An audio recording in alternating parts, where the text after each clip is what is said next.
what's up you guys? I know it's been a hot minute since my last video. I've been kind of doing different things in my real life outside of the computer and I've been trying to work out my schedule with that. So everything's been a bit messy, but I'm hoping to get back into the groove now in these next few weeks. And there's a lot to talk about in terms of Doctor Who. I actually thought that I would be going into more Hunger Games territory, but then the shit show of the finale of season 12 happened and I just knew there was going to be more Doctor Who videos in the future.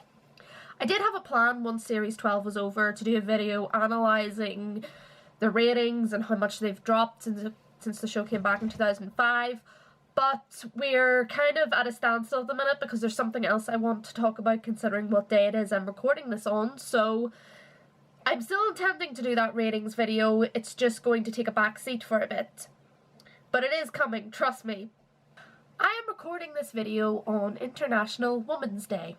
Whether this video gets published on International Women's Day is another thing completely, but I'm hoping so because it would kind of fit the theme. But this is also another topic I've been wanting to talk about for a very long time. Is Doctor Who anti-women? Is Doctor Who misogynistic? No! In all seriousness, I do want to talk about the women in Doctor Who. The women that apparently didn't get the attention they deserved, or they weren't good enough because they had to make a female doctor, because these women that were in Doctor Who before weren't strong enough or independent enough. They had to replace the Doctor with a woman to prove that they weren't misogynistic. So basically it was just a fuck you to all the powerful women who were in the show beforehand. So I want to analyse that a little bit and just talk about how much I disagree with that thought process. In fact, that thought process makes me very, very annoyed, very, very angry, but we'll get into that in the video. Let's go all the way back to the beginning, because at the beginning it's the classic Who that gets the kind of rap for being like anti-women and misogynistic and stuff like that, because in New Who, very newer Who, like Peter Capaldi Who, Jodie Whittaker Who, the writers like to refer back to times in classic Who and get on as if the Doctor was misogynistic, the show was misogynistic, he was misogynistic towards his companions, and oh, that makes me so angry. But I'm a professional, so let's keep this calm. Doctor Who was founded by a woman. I am 100% serious. I'm sure if you're watching this video, you know exactly who I'm talking about. Doctor Who was fought for and produced by Verity Ann Lambert. She was a producer of the BBC, and she was the woman who founded Doctor Who. And the reason that I think that's amazing, I really, deep down, find that completely amazing that my favourite TV show was fought for by a woman in a time when women didn't really get that much of a say in things like television and big decision making in media. I find that to this day absolutely amazing. Verity believed in Doctor Who. She fought for Doctor Who. And do you honestly think that a woman who fought so hard for this show was going to let the show that she fought for be misogynistic and be anti-women and be exactly what she was fighting against? I don't think so. Sorry about that, my battery died, so that's why the lighting is a bit different. I had to plug the bitch in to charge again. So, where were we? Yes, Verity Lambert. Verity Lambert, I think, is one of the many, many women out there who we should be continued to remind ourselves of. Every single International Women's Day, like, genuinely, I don't see her talked about enough. And the fact that she was one of the people who helped create my favourite TV show of all time, I just find that so amazing. A little fun fact for you all, there's a little nod towards Verity in 2007's episode Family of Blood, where when the Doctor, or John Smith, is fixing the Scarecrow and talking to Nurse Redfern, he talks about his parents and he mentions that they were called Verity and Sydney. And Verity and Sydney obviously Verity Lambert, and Sydney was also a man who was also very involved in getting Doctor Who off the ground. So it was a nice kind of nod in that episode towards them. Sadly, Verity Lambert was to pass away later on in 2007, but Doctor Who is still here, as well as many of the other shows she helped create, so her legacy lives on. While we're talking about women who've worked behind the scenes on the show, there is also Delia Derbyshire. I don't know if it's Delia or Delilah, but I'm pretty sure it would be pronounced Delia. She helped compose and arrange. Well, Ron Grainer composed the first ever theme tune for Doctor Who, you know, the ooh, and Delia basically arranged it. She helped arrange it and put it together because she was in charge of pioneering the electronic music workshops in the BBC at the time of the creation of Doctor Who. So there we go, again, another woman working on the show. This apparent sexist, misogynistic show from the 60s. But I understand there are a lot of people out there who don't really look into behind the scenes and stuff like that. They watch the show casually and they don't really look into who did what and who directed what or wrote what or did this and did that. So going on to the companions then, because obviously in the 60s the Doctor was a man, and he still should be a man, but I'm not getting into that. How could I say that on this, the day of the International Women's, where we're supposed to be celebrating that is the female? It's the truth. There were 4 members in the TARDIS in the first ever episode, serial, I'm not sure what they called it back then, of Doctor Who. There was the Doctor, there was his granddaughter Susan, and there was her teachers Barbara and Ian. Now, the first Doctor was portrayed in one of the more recent Christmas specials. I didn't watch it because I knew exactly what they were going to do when they said that the first Doctor was going to be in it. I think it was called Twice Upon a Christmas, Twice Upon a Time, something like that. It's the one where Peter Capaldi regenerates, anyway, I know that. And they portrayed him saying derogatory things to Bill. They made him out as if he believed she should be cleaning the TARDIS and she should be in the kitchen and stuff like that, and he was shocked that she liked women. I think that was part of it as well, but when it came to Bill, she couldn't go 5 minutes without reminding people that that's what she was one of us gays, so I wouldn't be surprised if that came up. So was the first Doctor actually like that? Did he genuinely behave like that back in the day? No, he didn't. There were 2 women in his TARDIS for most of his run, and I'm pretty sure even after the OG companions, there were plenty of women afterwards. Did he act like that towards any of them? Spoiler, he didn't. In fact, the Doctor, I believe, had a particular, he really liked Barbara in particular, and even when his granddaughter Susan left, he let her make the decision to leave, or he made it for her because he knew that she wanted to leave, but she would never do it because of how old he was and she wanted to look after him and be there for him. When Susan left, Barbara and Ian, if I remember correctly, continue to travel in time, and where he's always like scolding Ian and telling him off and stuff like that, he actually was, if I remember, quite nice towards Barbara. And there was no sexism, no, oh, you get in the kitchen. There's actually a scene in the first episode of the story where the Daleks come in, where they actually go into the TARDIS to eat, and no one is made to cook. No one is made to get into the kitchen and make the dinner. They had a machine for this, and they could get whatever they wanted, and if I recall correctly, they got this like cube or something that tasted like bacon and eggs, or sausage and eggs, something like that. He didn't look at Barbara and be like, shouldn't you be cooking in the kitchen? What are you doing out here on the planet with us? Go back in that TARDIS. We are hungry, Barbara. We are hungry. None of that ever happened. And the fact that they decided in a modern era, when there is much more acceptance towards women, and they decided to shit on an era that actually worked very hard to portray its female characters fairly and equally, that in our modern day, where things are arguably a lot easier than it was in the 60s. The modern era decided to invent that the show was sexist and the First Doctor always got on like the women were like lesser than him and should be cooking and cleaning. The fact that they thought that they should do that for the show that they are writing for, instead of potentially celebrating the fact that the show actually was genuinely decent towards women, if arguably more than decent, I believe.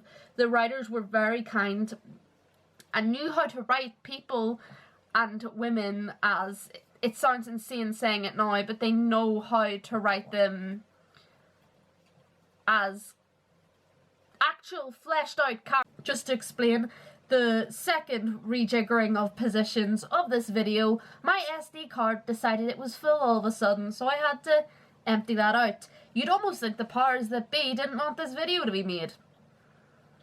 But let's power on through anyway. So okay, we get it. The First Doctor was good to the female companions and pretty much makes the episode Twice Upon a Christmas redundant and completely exposes just how much the writers don't know about Classic Who, except particularly after the finale of season 12, they were like, you wanted us to refer to the classic era? Well, we've referred to it, and it's like, we want you to refer to it, not shit on it, for Christ's sake. But how do the female companions kind of compare on their own? Are they damsels in distress all the time? Do they need a big strong man to rescue them all the time?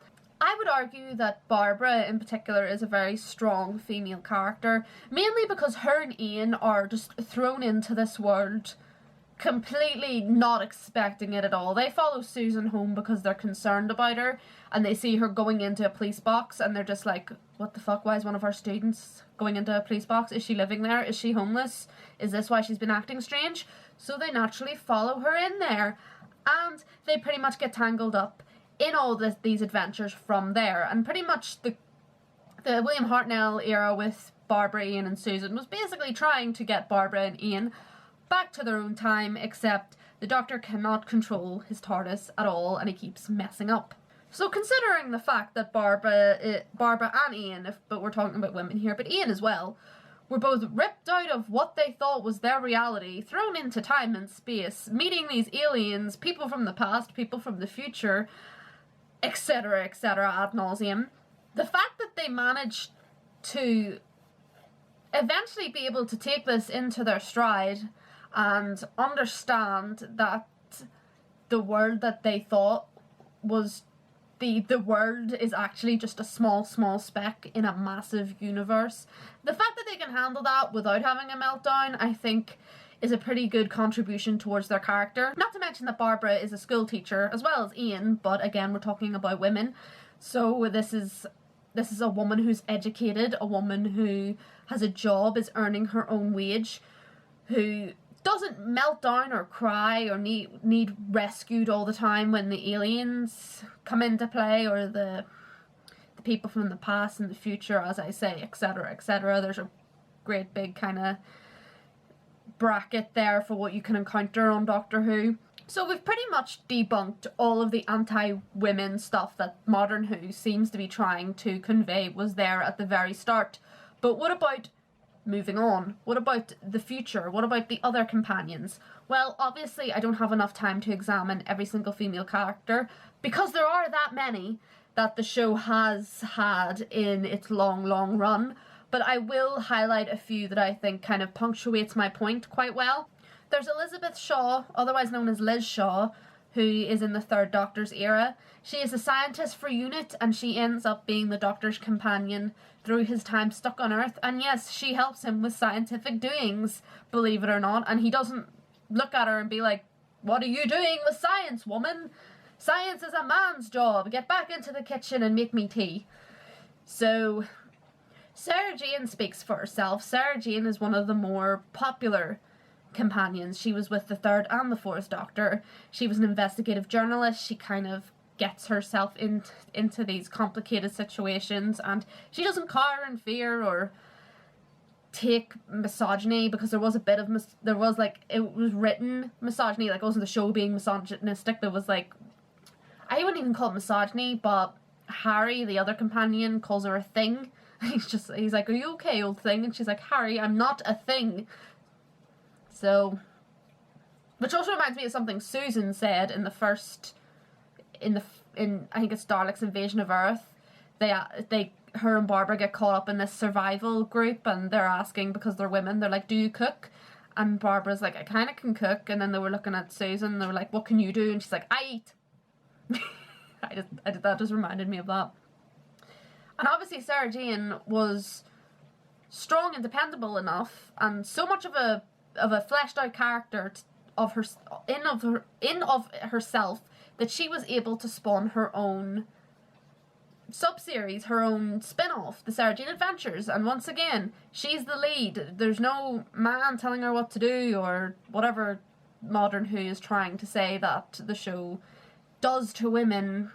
It was Tegan Travanka. She was a air hostess, and she was like Martha. She made the decision on her own to leave the Doctor when it became too much. And fun fact, my sister was almost gonna get named after Tegan, but then my mum was just like, I'm not naming my daughter after a Doctor Who companion, Martin. Think more. So that was a thing. There's Leela. Leela is a barbarian, or a savage. I haven't really watched a lot of episodes with her, but she can fight for herself. Like, she is, well, the definition of kind of a savage. Like, she wears like pelts and leather, like clothes made out of like the animals that she's killed, and she has a knife, and that sounds weird, it's like she has a knife, she's such a great woman, but she has weapons of her own, and she knows how to fight for herself. I'm pretty sure she probably saved the Doctor's ass a couple of times as well. And it could be argued, oh, she was wearing skimpy clothing, or you could see her legs and her tummy, the horror, so sexist. But she's a savage. She's not used to civilized society. Like, she doesn't, concepts like wearing full clothing and covering yourself up, that doesn't really matter to someone who lives in a savage society, to someone who all they know is killing and surviving. So I actually think that's more accurate, and especially since they were living in a more conservative time when Tom Baker and Leela were on screen, I think that it was actually quite impressive that they weren't afraid to show a bit of skin. There's also Romana. Romana is a time lady, because yes, I never denied that there weren't time ladies. I just refuse to accept the fact that Time Lords and Time Ladies can switch around their genders like some sort of light switch, because it's just such a stupid idea. Romana is a time lady. There's actually, she regenerates within the time that she is in the show. I assume the actress who played her first quit, and then the new girl took the mantle of the role, and Romana regenerated. And she was just as clever as the Doctor. The Doctor never, like, went, silence, woman! Like, I don't need to hear your feminine ramblings. I know how to solve this problem myself. That kind of proves that there was no sexist dynamic going on in Time Lord society either. I know it can be argued that the Doctor was a rebel, but I think that it's quite obvious that the way that the Doctor and Romana get along, and the way that they would hypothesize together and kind of try to solve things with everything that they knew together. They were a partnership. They worked very well together, which I also think it would have been a much better twist. I've said that I think it would be a much better twist if Missy was the Rani, but it would also be at least much more well thought out if Missy had been Romana, but I won't get into that. Who else do we have? Because there's so many. We have Perry. Perry was a gurn. Like, I will admit, Perry was a gurn, and she did dress quite skimpily, but I never understand what side feminism is on. Is dressing a woman in shorts and a shirt sexist because you're exposing her body and making her for the male eye, or whatever the hell they say? Or is it empowerment because people say, oh, they're empowerment, showing her body, she has the right to wear whatever she wants? And I never know what side feminism is on. I would argue that Modern Who fans would probably say it was sexist just because it helps their argument a bit more. I'm sure it could be argued that saying that it's empowerment helps my argument a bit more, but the only episode I've really seen with Perry in it, she was actually in a very hot climate. It was an episode called The Two Doctors, and they end up in Spain, if I recall correctly, and it is really fucking hot in Spain. It even looked hot, like, watching it. So it kind of makes sense to me, but I'm not going to try and like if you think that it's the male gaze or whatever, this was during the time when they were trying to get the show cancelled and get Colin Baker sacked, so maybe I'll make a video on that someday. I'd have to do a bit more research on it though. Let's talk about my favourite companion, Ace. Ace is my favourite companion out of all of Who, new and old. I had the pleasure of meeting Sophie Aldred at the same time as I met Sylvester McCoy at a Comic-Con in Belfast a few years ago, and she was so lovely, and it was like, oh my god, I was like so starstruck. But her character Ace in Doctor Who was with the companion Sylvester McCoy, and I think that Ace is such a genuine, complex character that the fact that people try to argue that Doctor Who mistreated women in any way just kind of baffles me, because Ace wasn't perfect, and she wasn't like overly feminine either. Like, not that being overly feminine is bad, but we have the characters who are feminine, like Perry, and we have Tegan could be argued to be feminine as well, and Barbara was always in a sort of skirt suit. So they were all the feminine kind of characters. Leela was more on the kind of... Leela is different because she's kind of more on the... There's no being feminine or not with her. It's just more of a... She lived in a time where it was about surviving, and, you know... I've talked about this, you know what I mean. But Ace, if I recall, was the first character who was kind of less on the feminine side and more boyish, and she was literally told to go and get into a dress in an episode called Ghostlight, and she manages to get the girl she was with and herself into suits instead. Like, I don't know how she managed to convince the girl who was going to dress her to get into a suit as well, but she did. They both ended up in suits together. She's a demolitions expert. She loves blowing things up. She's from a council estate, much like the way Rose was, and she has a hard past. She has a history with her mother that is never really explained, but doesn't need explained. So there's a lot of stuff we don't need to know, but we know it affects her character and her actions, and she's just so funny, and I love the way she calls the doctor the professor, even though he hated that, and she's just one of my favourites. Like, come on, she beat up a Dalek with a baseball bat because it called her small. How can you get more badass than that? And while we're talking about the whole scope of all this, not once in Classic Who is there ever a romance, because part of the Blackdull test, is that how it's pronounced? It's that, do the women converse with each other about anything that is not a man? In Classic Who, there was no romance between Doctor and companion. In fact, that was actually a modern Who creation. And I have found the more woke Doctor Who has tried to become, the worse it's actually become at portraying women and portraying LGBT people and just writing people, believable people in general. It's like the more conscious they've become of trying to be politically correct, the worse they've gotten at actually doing it. The fact that they didn't think about it back in Classic Who, they didn't think, oh, we have to say that Ace is gay, for example, because she's less feminine and more on a boyish side. They didn't think they needed to do that, because you can fill in the blanks yourself if you want. As I say, it wasn't like Bill. Bill was terrible. And I'm actually going to do a part 2 to this video where I talk about modern Who women, because there are good ones, and then there are really, really, really bad ones. So, you have that to look forward to.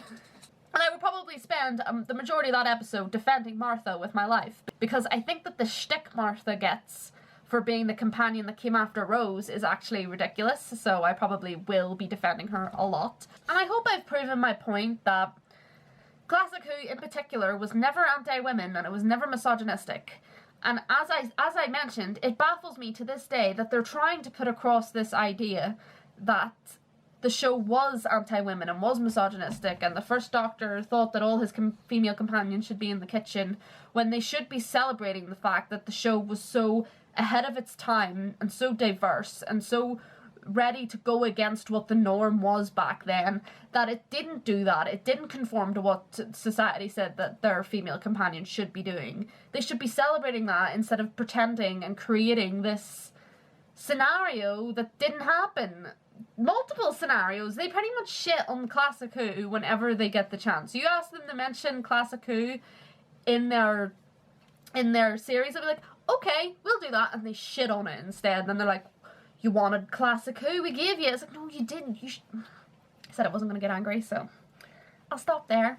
But let me know what you think below. Who are your favourite female companions from Doctor Who? Let me know in the description. What do you think of women in Doctor Who in general? Like, comment and subscribe. Check out the links below of my socials and the link to where you can buy my book. Don't do any of that if you don't want to. I don't want you there if you don't want to be there. And I'll see you next time, guys.